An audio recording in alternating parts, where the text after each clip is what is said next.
Hello all, welcome back to our weekly portion review, and this week we are going to continue with our portion of Vayishlach, and he sent.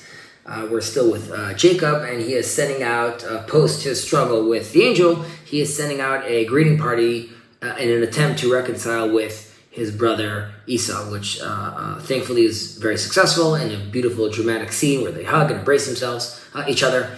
And in this portion we also discuss the horrible attack on Shechem due to the horrible attack by the prince of Shechem on Dinah, his assault onto her, and the reaction of Simon and Levite, the sons of Jacob. And we also, towards the end of the portion, discuss the birth of Benjamin and the death of Rachel, our mother. Now, today I'd like to focus a little on this character, Dinah, right? Who is this character, right? We have the 12 sons of Jacob, and then we have this daughter. And in a certain sense, she could potentially be the 13th tribe of Israel. And from a symbolic point of view, a woman is a receiver, and the man is the provider of the abundance. And according to that symbolism, finding a husband for Dinah, right, what they were attempting to do and forming a partnership with the nations of the world would have really established a tribe, this 13th tribe, that could serve to be a link between Israel and the nations. However, as we know, this concept was implemented in a very flawed and corrupt manner, to say the least. Now, there's a very interesting midrash that tells us and teaches us that Dinah actually becomes pregnant from this incident in Shechem, and she gives birth to a daughter who's abandoned. And now this daughter is picked up by Egyptians, who bring this baby down to Egypt, and this baby grows up to be Osnat. And Osnat is the daughter of Potiphera. The wife of Potiphar adopts this girl. And later we're told that Osnat marries Joseph, right? And from them we have their two sons, Ephraim and Manasseh. Now, we could maybe see this 13th tribe that we mentioned earlier actually being established through the offspring of Dinah's daughter and Joseph, right? So between Ephraim and Manasseh, it was the tribe of Ephraim that fulfills the role that was originally intended as a partnership with the nations. And this is also why Jacob says of his grandson, his seed shall become a multitude of nations, right? Now, Ephraim was really meant to realize this mission, and a task that is really initially meant for the nations, but it failed.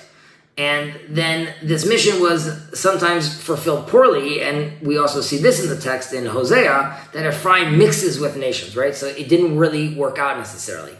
Yet, it's also realized in a certain sense that in the future, the Messiah son of Ephraim, or the Messiah son of Joseph, right, the Josephite Messiah, will ultimately gather the divine sparks from among the nations, as we talk about many times, and bring and have them join into Israel's redemption.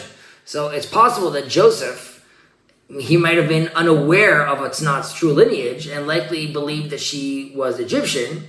This is really illustrating how, through divine providence, it doesn't really leave the fate of the nation to a specific individual, right? Even when a person seeks to try to assimilate, as Joseph seemed to believe when he was naming his son Manasseh, as we're told in Genesis 41:51, God has made me forget all my toil and all my father's house, right? Or when we're seeing success in a foreign land that he's having, and that's what Ephraim's namesake is in Hebrew, God has made me fruitful in the land of my affliction, right? In Hebrew, the words themselves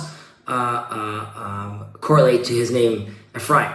And God's hand is actually still ensuring the continuity of the family of Jacob, even though Joseph himself thinks that he has moved away from this lineage. And potentially we could learn from this that even though certain historical processes, even though we can't immediately realize what's happening, they still continue in some convoluted ways, and they're rectified with the help of God's divine providence.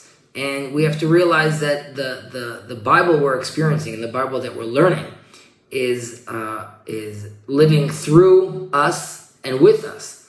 And that way we could look at these patterns and understand that these prophecies become very palpable and alive once we pay attention to the world around us. Shabbat Shalom.